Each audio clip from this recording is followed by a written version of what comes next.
The present perfect indicates that something happened before now. Notice we have two different times here. Before, that's the past, and now, that's the present. The present perfect connects the present and the past.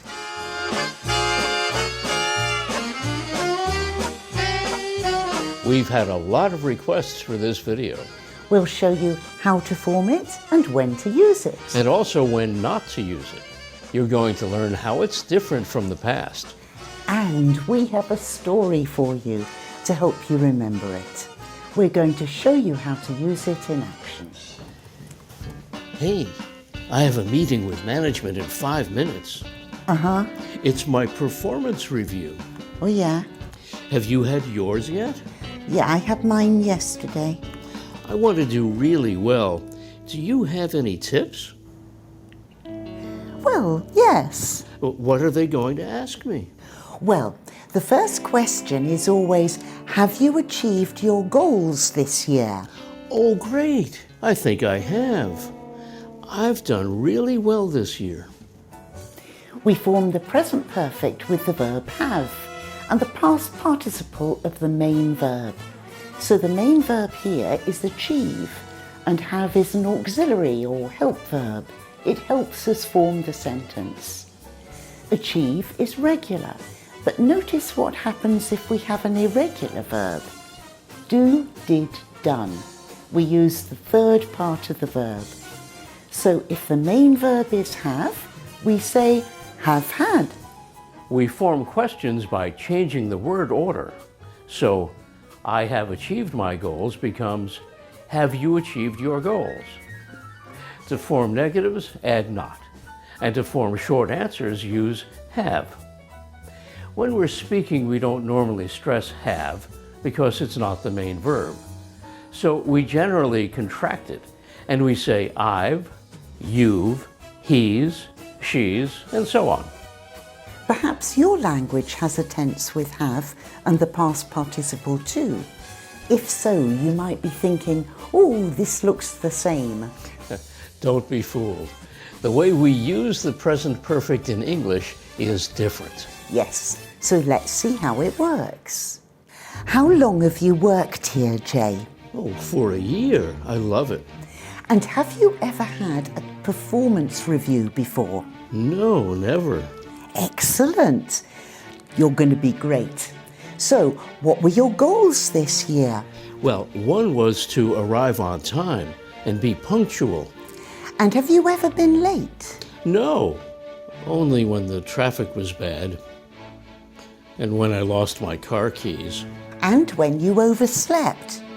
Are you sure you want to talk about punctuality? Maybe not. Oh, but I've been taking a course about customer service. I can tell them about that. Oh, how long have you been doing that? Since Christmas. But you haven't finished it yet. No. Oh, well then you can't talk about that. That's no good. Oh. Okay, here's a good one. I've met all my sales targets. In fact, I've just won the top salesperson award. What's wrong with that? Well, you've got to be careful. You don't want to appear too big-headed. Big-headed? Yes, you don't want to sound like you're boastful or conceited. That's very bad. Then what can I do? Tell them your co-workers have helped you achieve your sales targets. Really? Yes, it shows you're a team player. Oh, I get it. Praise the team. Exactly. Say you couldn't have done it without them. Management will love that. I think you're going to get me in trouble again. Keep watching and you'll find out what happens. But let's look at the present perfect first. There are basically 3 ways we use the present perfect in English. They all connect the present and the past, but in slightly different ways, and we'll go through them one by one. Here's the first way. We use the present perfect for actions that started in the past that are still continuing now. So we often use it to talk about how long something has continued. We use it like this with the words how long, for, and since. In many languages, you'd use the present tense to express this idea, but not in English. The present tense would be wrong here. Use the present perfect, and it'll indicate the action is still going on. And if we use the past form instead, it means the action is finished. How long have you worked here? For a year. Before this, I worked for a software company. And how long did you work there? For 5 years. Notice we can use how long to ask about actions that are continuing or actions that are finished. How long have you means the action's still continuing. How long did you means the action is finished. And we could also use the continuous form of the present perfect here. That works too. In this context, these questions mean the same thing.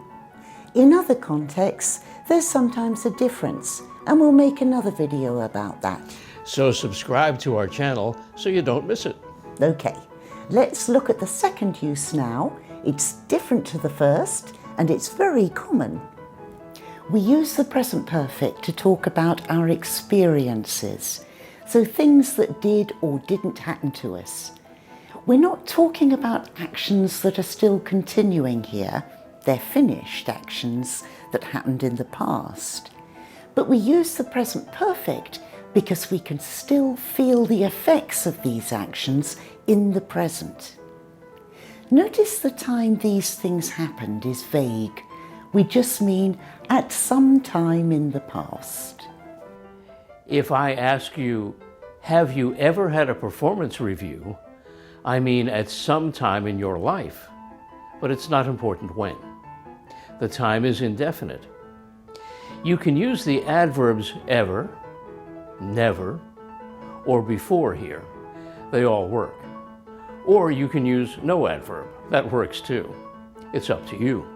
Notice that if the time is definite, we use the past tense, not the present perfect.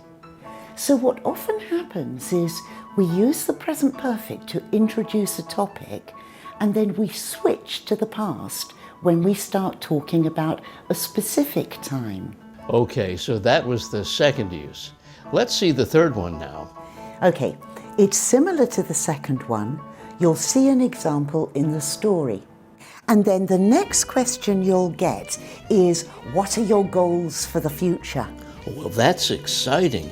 I've just bought a book about time management to help me improve my productivity. By how much? They'll want a figure. Okay, I'm going to improve my productivity by 20%.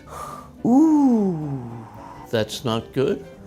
Well, the thing is, if you set your goals too high, you might not achieve them. Good point.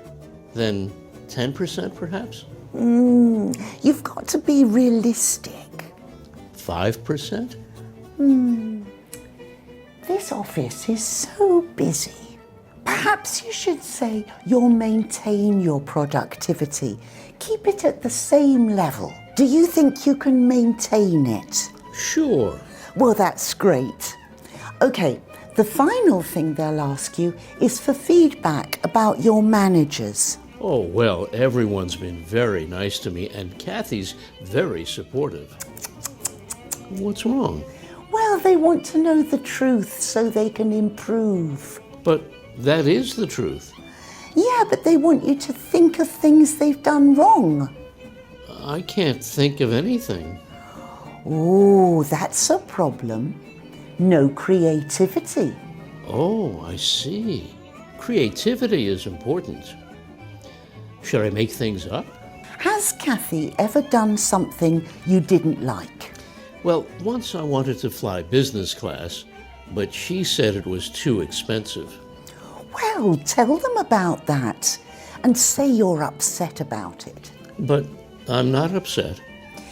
They can't improve if you don't give them ideas. Wow, I hadn't thought of it that way before. You're giving me such bad advice. I know. This story's not going to end well for me.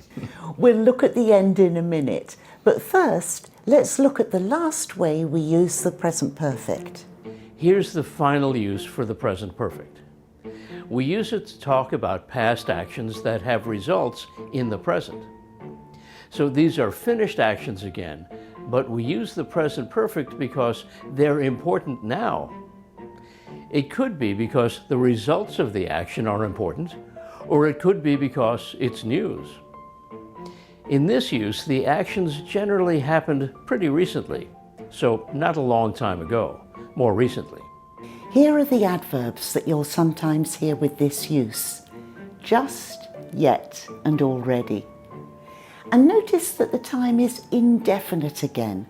With definite times, we use the past tense, not the present perfect.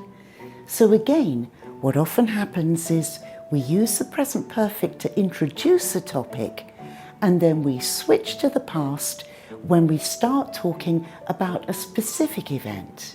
With this third use, there are some differences in the way Vicky and I use the present perfect. American and British English differences. We've made another video about them. I'll put the link here so you can check it out. And now it's time to finish the story. Before we do, if you've enjoyed this video, please give it a thumbs up. And share it with a friend. So are you ready for your performance review now? Yes, I know exactly what I'm going to tell management. Excellent. Well, let's hear it then.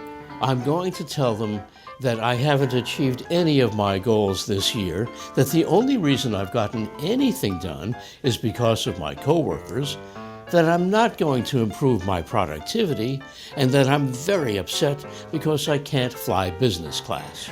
That's perfect. Well done. Now, what's the time? Do you need to get going? Oh, yes. Thank you very much, Vicky. You've been very helpful. Oh, no problem. Good luck.